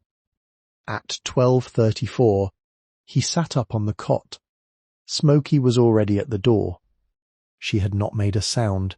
She was standing at the door with her body angled toward the gap between the door and the frame, her ears half pricked, her tail held out straight behind her in the line that meant she had read a thing at the edge of her perceptual horizon, and the thing was not the storm. She had read the storm, she had filed the storm, she was reading something else, something smaller, something that had crossed the property line in the last 60 seconds. He put on the canvas jacket. He pulled the wool watch cap down over his ears. He pulled on the heavy gloves. He took the headlamp from the table and put it around his neck without yet switching it on. He picked up the crowbar from the floor. He laid one hand on the doorknob. He looked at Smoky. "Show me." She did not bark. She did not whine. She lifted her head once. The small specific lift that meant she was ready, and he opened the door. The wind nearly took it from him. He braced his shoulder against the inside face of the door and pushed it back to the latch and held it there until the gust passed and he could shut it behind him without it slamming. The porch was already drifted with 8 inches of snow. The snow was not falling vertically. The snow was moving horizontally past the porch at a speed that turned every flake into a small white projectile. He could not see the gravel drive, he could not see the pines, he could not see the road. He could see, by the small constellation of the headlamp, once he had switched it on, a circle of approximately 4 feet of white in front of his boots. Smoky was already off the porch. She did not run. She moved at the slow, deliberate trot of a working dog on a search pattern, her nose to the ground, her body parallel to the ground, her eyes scanning the world above her nose at the same time that her nose was reading the world below her boots. She crossed the gravel drive. She crossed the white-painted line of his property setback. She turned north toward the Whitaker cabin. She did not look back. He followed her. The wind was the wind. He had been in winds like this before, twice, both times in places where the wind had been the second worst thing in the moment. He knew how to lean into it. He knew how to keep his face turned to the 10 degrees off vertical that allowed him to breathe without inhaling the snow. He knew how to walk without lifting his feet, because the wind would take a foot that was lifted higher than the snow line and put it down somewhere it had not been intended. He knew, most importantly, how to follow a working dog through a whiteout. He had done it before. He had done it in places where Smoky had been on a leash and he had been on the trigger. He was not on the trigger now, he was on a crowbar. He was the one being followed. The walk to the Whitaker cabin was 83 yards. It took him almost 6 minutes. The cabin was dark. The chimney was still putting out smoke, but the smoke was being shredded by the wind the moment it cleared the stack, and the smoke was sparser than he wanted it to be, the small thin strand of a fire that had not been fed in some time, The porch light was off. The porch was drifted in waist-deep snow on the windward side. The door was shut. He did not knock. He kicked the snow away from the door with the side of his right boot until he could open it. He put his shoulder against the door and pushed it inward. The door opened against the resistance of a low drift that had built up inside the threshold from the wind that had been finding its way around the bad seal at the bottom of the door. He stepped inside. Smoky stepped in behind him. He shut the door against the wind. The cabin was dark. The cabin was 41 degrees. He registered the temperature without thinking about it. The fire in the stone fireplace was low. There was a lamp on the side table that had been switched on and had not produced light. The terrier was on the rug in front of the fire, awake, alert, watching him. Eleanor was on the couch. She was on her side under the Afghan, with her face turned to the back of the couch. Her right hand was resting on her chest. Her breathing was shallow but regular. Her cheek, when he laid the back of his glove against it, was cold but not cold enough. She was not yet hypothermic. She was 10 or 15 minutes from being hypothermic. Mrs. Whittaker. She did not respond. Eleanor. She made a small sound. Her eyes opened. They did not focus. It's Jax. I'm taking you to my cabin. No. Yes. Ma'am. I can't. You can. My dog. He comes too. She did not argue further. She did not have the energy to argue further. He pulled the Afghan off her and wrapped her in his canvas jacket from the inside out, sleeves first, the way a medic wraps a casualty in a poncho liner. He pulled a quilt off the back of the couch and wrapped that over the canvas jacket. He laid one arm under her knees and one beneath her shoulders. He stood with her in his arms for the second time in 3 days. She was lighter. She was always going to be lighter than he expected. He looked at the terrier. With me. The terrier got up. Smoky led them to the door.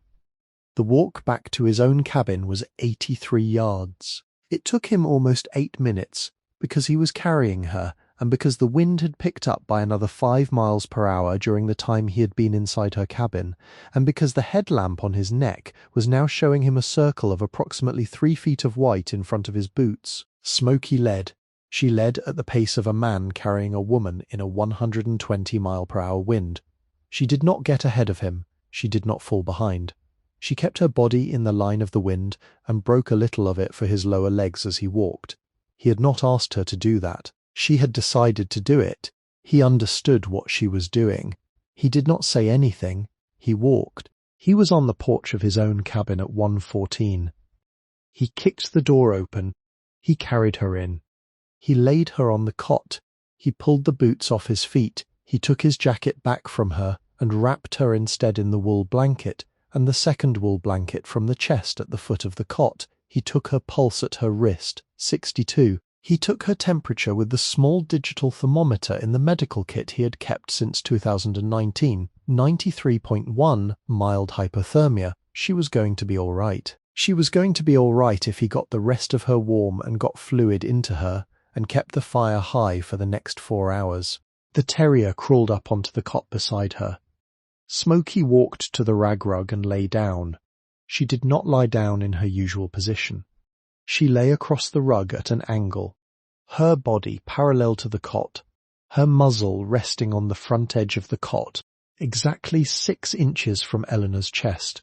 She lay there with her amber eyes open. She did not blink. She did not move. Eleanor's eyes had closed. He fed the stove, he put water on, he pulled the third wool blanket out of the chest and laid it over her. He turned on the small headlamp and hung it from a nail above the stove so that it cast a soft pool of yellow light on the cabin without using the cot. He sat down on the milk crate beside the cot. He took her cold hand in his gloved one and chafed it gently between his palms. He did this for 10 minutes. He took the temperature again, 93.5. The terrier was asleep against her hip. Smoky had not moved. Her muzzle was still on the front edge of the cot. Her eyes were still on Eleanor's face. At 1:41, Eleanor opened her eyes. She did not say anything for a long time. She looked at the ceiling. She looked at the wall to her left. She looked at the stove. She looked finally down at her own chest and at the wool blanket and at the terrier, and then, slowly, at Smoky's muzzle resting on the edge of the cot 6 inches from her own ribs. She did not move. Her face did not move. She looked at Smoky for what must have been a minute and a half. It might have been longer, it might have been less. Time had stopped in the way time stops in a warm room when a thing is happening that cannot be argued with. Smoky's amber eyes were on her face. Smoky was not sleeping. Smoky was not waiting. Smoky was performing an action that she had performed before, 8 years ago, on a sandbagged cot in a forward operating base in a province whose name no one in this room had said aloud, when a man named Jax Harlan had been brought in concussed and bleeding from his right ear, and Smoky had walked across a plywood floor and laid her muzzle on his chest exactly that way, 6 inches above the heart, and had not moved for 2 hours, and the company medic had said later, quietly, in the mess tent, that the dog had done it because the dog had read the heart through the chest, the way working dogs sometimes read a thing that the equipment cannot. Eleanor's right hand came up out of the blanket slowly. She laid it on the top of Smoky's head. Her face did not change. The tears came anyway. They came from the outer corners of her eyes, slowly, 2 of them, the small considered tears of a woman who had not allowed herself to cry in front of another person since the morning of March the 11th, 2015, when a deputy from the Ravalli County Sheriff's Office had come up the gravel of her driveway and walked across the porch and knocked on her front door and stood there with his hat in his hands. Major. The word was barely audible. Jax did not hear it the first time. She said it again. Major. He used to do this. Yes, ma'am. Walter's dog, after Walter's first heart attack, in the spring of 2009, Walter laid on this couch. This same couch. Major laid on the floor beside him. Major laid his head on Walter's chest, just like this. He did it for 6 hours. He would not let anyone move him. The vet said Major was reading Walter's heart. He could feel the rhythm. He was telling Walter not to die. Walter did not die that time. She paused. Walter died 6 years later. Major was in the backyard. Major did not know. Walter went out to shovel the driveway and his heart stopped between the porch and the truck. Major found him. Major laid down beside him in the snow and would not get up. We had to carry the dog inside. Major died 11 weeks later. Of nothing the vet could find. He just stopped eating. She closed her eyes. She did not open them again for a long time. She kept her hand on Smoky's head. Smoky did not move. The fire popped in the stove. The wind, outside, hit 124. The cabin held. Jax did not say anything. He had learned in 704 nights that there were moments in which a man's job was to make a sound, and there were moments in which a man's job was to be silent. This was the second kind. He sat on the milk crate with his gloves off and his hands on his knees, and he watched a 73-year-old widow lie on his cot in his cabin, in the middle of a 120-mile-per-hour wind, with her hand on the head of his battle partner and her tears running down the sides of her face into the wool blanket, and he was silent. He was the wall. The wall was not required to speak. The wall was required only to hold. At 2:09, Smoky lifted her muzzle off the edge of the cot. She did it slowly. She did it without disturbing Eleanor's hand.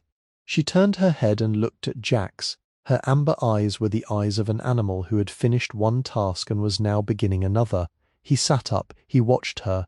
She rose from the rag rug.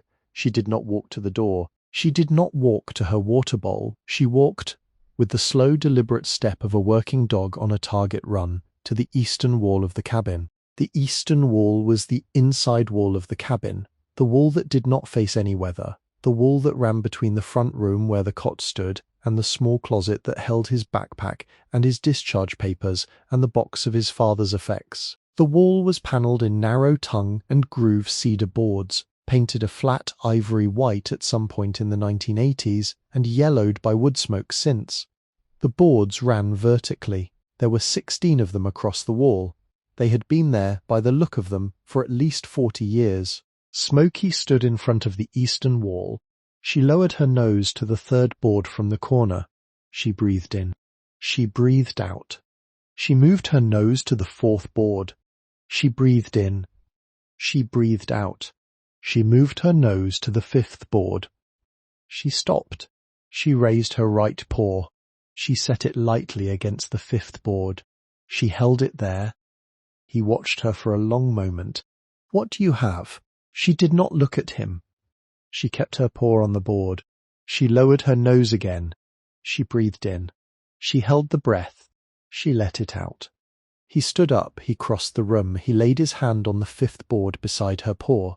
The board was warm where her paw had been.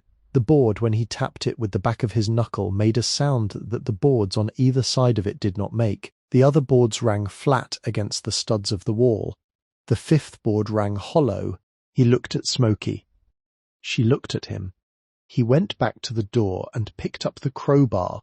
He came back to the wall. He set the curved tip of the crowbar between the 5th and 6th boards at waist height.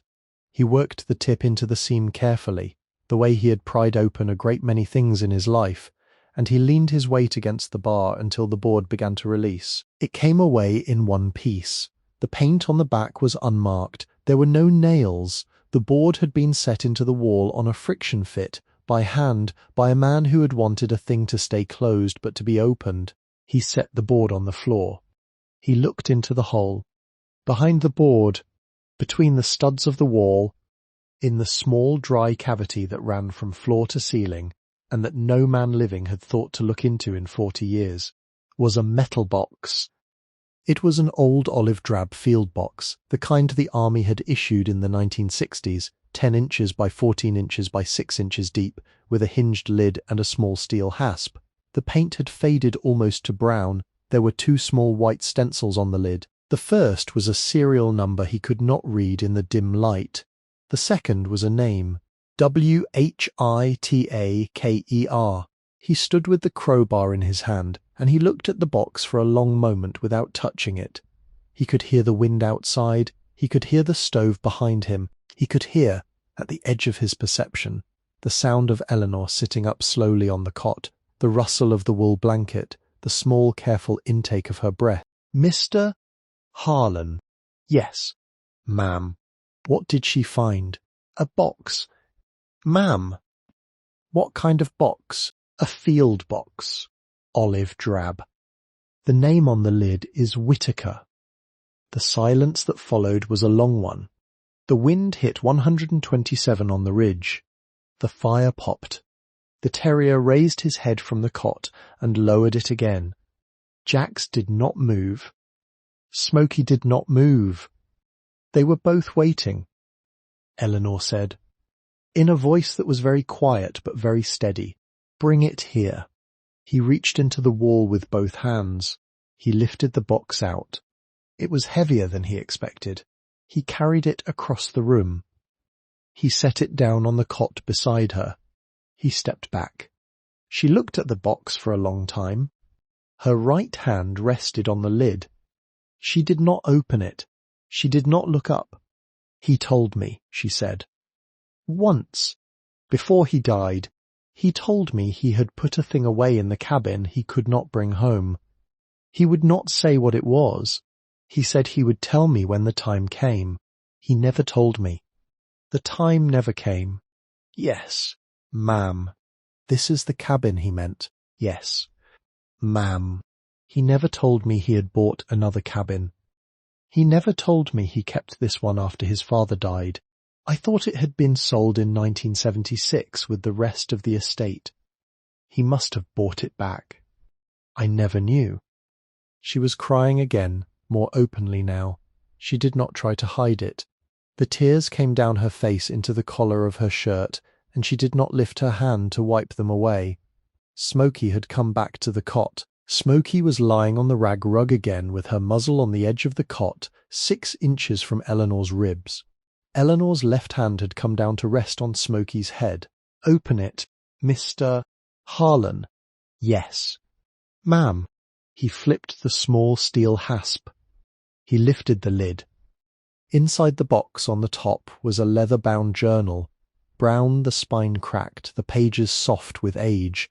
Beneath the journal was an envelope of black and white photographs, held together with a ribbon of green parachute cord. Beneath the photographs was a small black velvet case, the size of a deck of cards. Beneath the velvet case was a flat manila envelope sealed with red wax. The wax had been impressed with a thumb.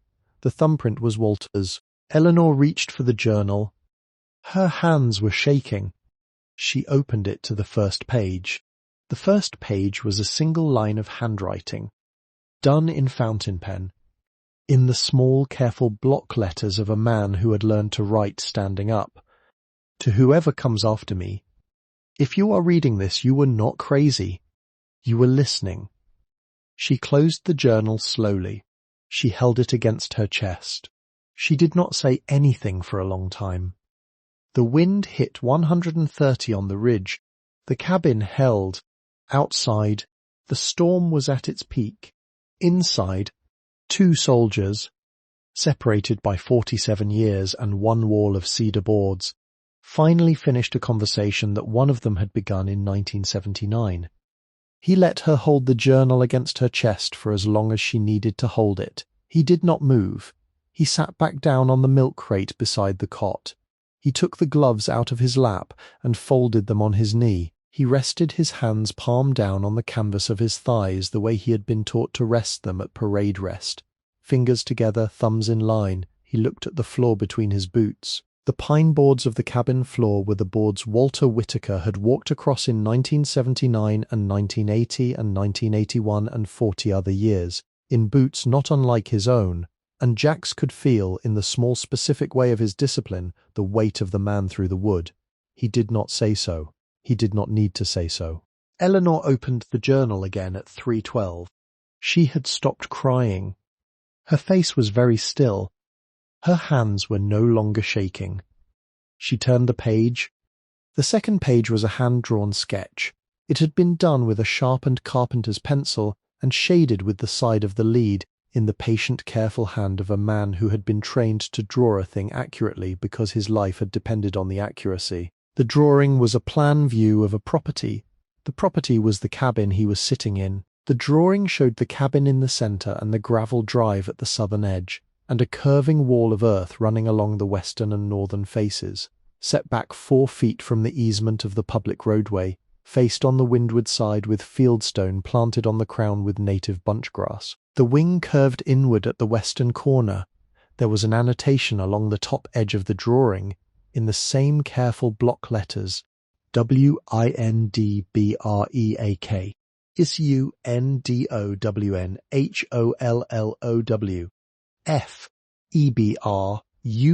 FEBRUARY 1979. Beneath the annotation was a single line, "For Tom's boy." Eleanor turned the page. The third page was a longer drawing, an elevation view of the western face of the wall, with the field stones drawn in their proper courses, with the slope of the earth on the leeward side notated at 1 in 3, with the planting of the bunchgrass marked with small individual tufts. The notation across the top of the drawing read WALL. The notation across the bottom read TEACHINGPAGE. Eleanor turned the page. The fourth page was text. It had been written in fountain pen, in 3 paragraphs, and the ink had bled into the paper in a way that suggested the writer had gone over each letter twice to make sure it stayed. The first paragraph read, "The boy I served with in 67 was Sergeant Tom Harlan, a 23/5th Special Forces. He was 19 the day he came under my hand. He was not yet 21 the day I came out from under his. We were in the Mekong Delta. We were assigned to a village whose name I will not write because the village is not there anymore. We learned a great many things in that village. The most important thing we learned was the wind. The wind in that valley was not the wind of any place I had been before. The wind would come down off the foothills at night with no warning, and lay flat any hooch that had not been built into the wind. The villagers had been building into the wind for 2,000 years. They did not need the engineering. They had the engineering in their bones. They taught me, I taught Tom, Tom learned, Tom went home in 69, I went home in 70, we exchanged letters until 83. He had a son. By then, he named the son after a man we had both served with who had not come home. The second paragraph read, "I built this wall in 79 because I knew this hollow. I knew what came down off the Bitterroots in February.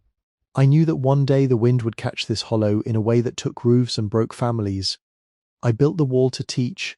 I wrote it down to teach. The county took the wall down in '99 because the county did not understand. I built a smaller one. The smaller one was not the work. The work was the wall the county took down. The work was the wall my hands knew how to build because Sergeant Tom Harlan's hands had once shown a boy from Renault how to set a stone. I'm writing this in 1995 because my heart has begun to talk back to me and I have decided to put a thing in this wall that will outlast me. The thing in this wall is the wall itself. It is the drawing of the wall and the writing of the wall and the photograph of the wall. If you have come to this cabin and you have built this wall again, you have done it because Tom Harlan's son or Tom Harlan's grandson is standing in this room, or because some other man under whose hand the teaching has passed is standing in this room. Either way, you are not crazy, you are listening. The third paragraph read, "If you are Tom's boy, I'm sorry I did not find you. I tried in '87, the army would not give me an address. I tried again in '92, the address it gave me was wrong. I tried a third time in '94. By then I think your father had died. I never met you. I hope you found the wall on your own. I hope your father taught you what mine taught me. I hope a dog led you to this box." He was not sure when he had stood up. He was sure that he was no longer on the milk crate. He was standing at the foot of the cot. His left hand was on the iron rail of the cot frame, and the rail was cold under his palm, and the cold was the only thing keeping him in the room. His right hand was at his side. His right hand was open. His right hand had begun, without his permission, to shake. His father had died in the spring of 2023. His father had died of a stroke in the kitchen of a small house in Reno that his father had bought in 1986 with the savings of 3 deployments in 2 countries. His father had been alone. His father had been 72. His father had not been close to him in the last 10 years of his life, because the last 10 years had been the deployments and the marriage and the divorce and the falling out with Marcus, and the small house in Reno had been a place he had not visited since 2019. He had not been at the bedside, he had not been at the funeral. He had been in a hospital ward at Walter Reed, and when the call had come, his battalion surgeon had taken the phone out of his hand and had not given it back to him for 2 days. His father had once told him a story, he could not remember when, in a kitchen in Reno, in the small careful voice his father used when he was telling a thing he meant. "There was a man," his father had said, "who taught me how to think about wind. I served with him for a year, he saved my life twice. He came home and built a wall in Montana. He put it in a hollow called Sundown. I always meant to drive up there and find him and say thank you. I never did." The man's name in the story had been Walter. Jax had been 17 years old. He had not thought about the story since. He had not connected it. He had not known. He had bought the cabin in July because the price was the price, and the cabin was the cabin, and the bank had wanted any buyer at all, and the cabin had been in a town whose name he had remembered from a story his father had told him 20 years ago, the way a man remembers a name without knowing he is remembering it. The way a name makes its way through a man's life on the back of a current he cannot see. He had not built the wall because he had read the journal. He had built the wall because his father had told him in a kitchen in 1995, when he was 9 years old, and the story had been about a boy in a country with no name. And the boy had learnt to build the wall because his sergeant had learnt to build the wall because the village had taught his sergeant, and the chain had started somewhere in the long memory of a hollow in Vietnam 2,000 years ago, and had ended in his own hands in the cold of a Montana October. He had not known he was the link. He had not known the chain had a name. He knew now. He sat down on the milk crate. He put his face in his hands for 1 minute exactly. He did not cry. He had not cried in 9 years and 4 months. He was not going to cry tonight. He breathed. He counted. He came back into the room. When he lifted his head, Eleanor was watching him. She did not say anything. She did not need to. Her eyes were the eyes of a woman who had read a man across a room and had identified him correctly. "Mr. Harlan." "Yes." "Ma'am." "What was your father's middle name?" "Aldridge." Walter wrote his name on the back of every photograph in that envelope. 3 of the photographs are of a man I never met. The man's middle name is on the back of every one of them. She handed him the photographs. He untied the parachute cord. He turned the photographs over. The 3rd one. The 4th one. The 7th one. THOMASALDRIDGE JANUARYNINETEENSIXTYNINE.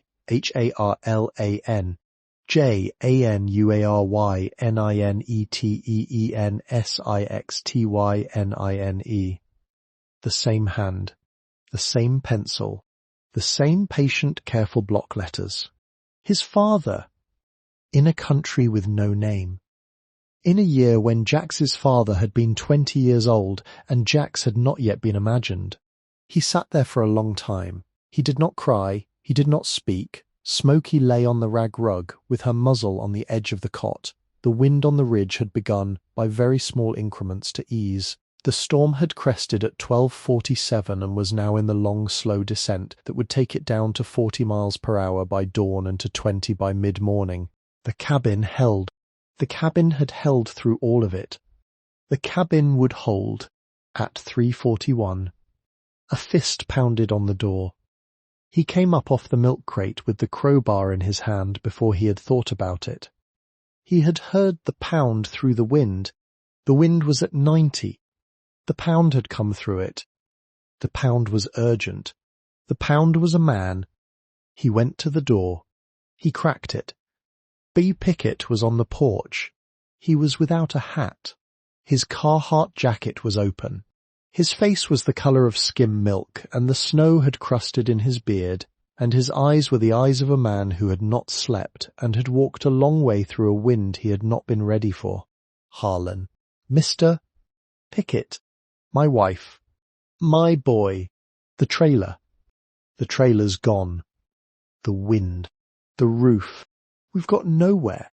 The trailer was the small 2-bedroom mobile home Beau and Marlene Cobb's daughter and her husband had been living in at the south end of the hollow with their 9-year-old son Cole.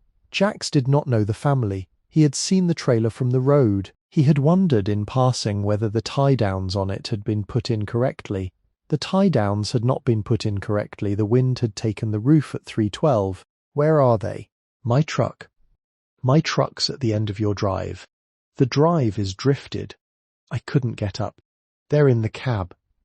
The boy is hypothermic. My wife is bleeding from the head. Stay here. Mrs. Whitaker is on the cot. Get her water. Get her a blanket if she needs it. Smoky. Smoky was already at the door. He pulled on the gloves. He took the headlamp. He took the crowbar. He went back out into the wind. The walk to the foot of the drive was 120 yards. The wind had dropped. It was at 85. The snow had stopped falling, but the wind was lifting the existing snow off the ground and turning it back into a horizontal blizzard. He walked it in 5 minutes. He had Smoky in front of him on a search line. The truck was where Beau had said. It was an older Chevy. Headlights on, engine running.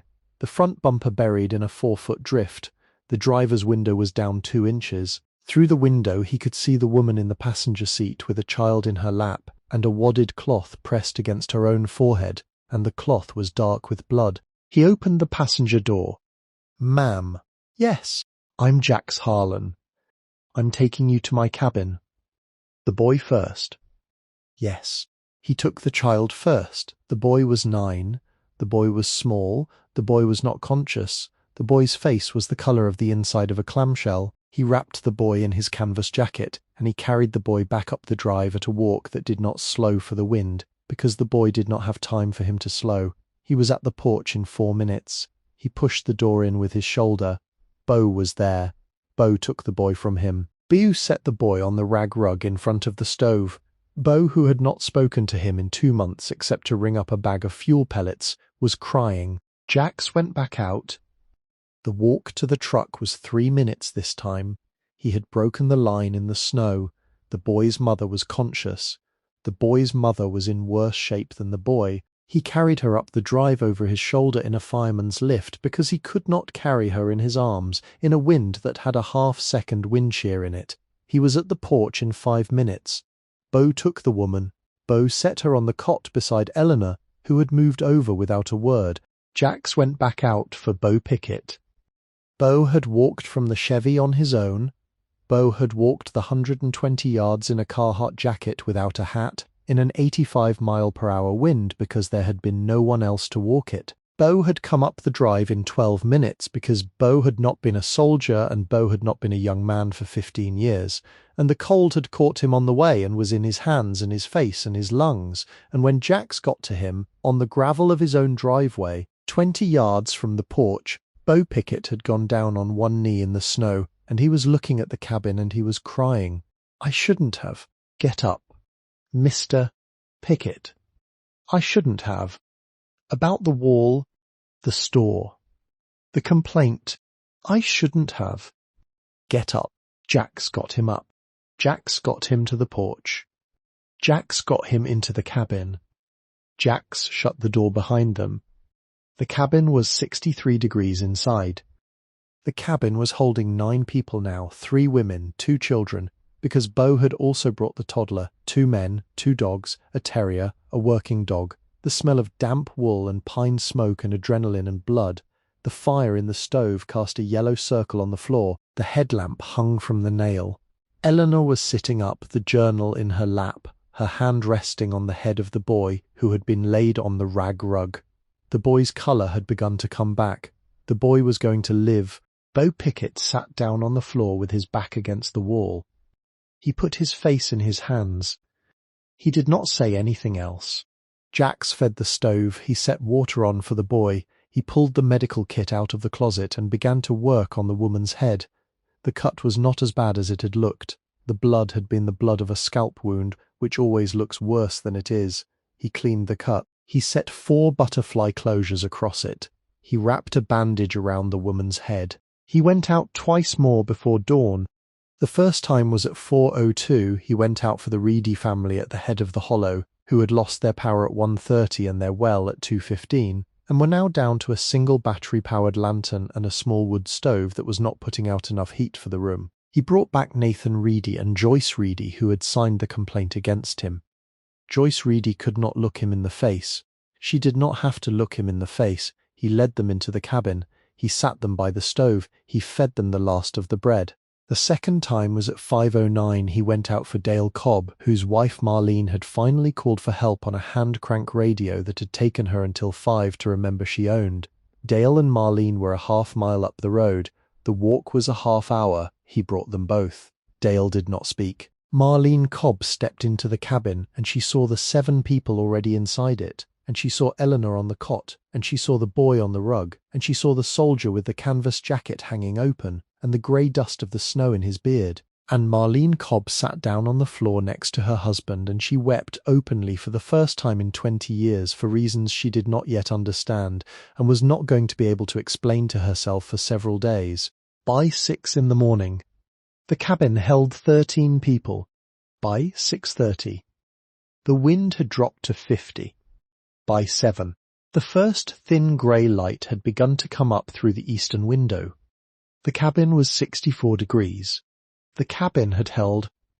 Jax sat on the milk crate by the door with the crowbar across his knees and his canvas jacket open and his eyes half closed. Smoky lay across his boots. Eleanor sat on the cot with the journal in her lap. The fire popped softly in the stove. No one was speaking. There was nothing yet to say. She looked at him from across the room. He looked back at her. She nodded once. He nodded once. The storm was over. The morning came up on Saturday over a hollow that had been rewritten in the night. The sky was the cleanest blue Jax had seen in 3 months. The pines along the ridge stood in straight black lines against the snow. The cabins of his neighbours had survived, mostly, with caved porches and torn shingles and one collapsed woodshed at the Reedy place. The trailer at the south end of the hollow was gone. The truck stop at the head of Highway 12 was missing its roof. His own cabin stood where it had stood at sundown. The berms stood where he had built them. He was on the western edge of his property at 8:47, with the surveyor's spool of orange string in his right hand and a fresh wooden stake in his left. Smoky was beside him. Eleanor was beside him too, On the crutch he had brought up from her cabin, the terrier was sniffing the snow. The new line he had drawn ran along the edge of her property along the windward face. He drove the first stake into the ground with the back of the maul. The stake stood. He looked at her. Mrs. Whittaker. Yes. Mr. Harlan. I have time. This winter. If you want one. She looked along the line of the string. Walter would have liked you. Yes. Ma'am? My husband used to say a thing. I never understood it until last night. Yes. Ma'am. He used to say that the only people who get called crazy in this country are the people who remember what the rest of us forgot. He said nothing. He drove the second stake. If this story moved you, share it with someone who needs to hear it today.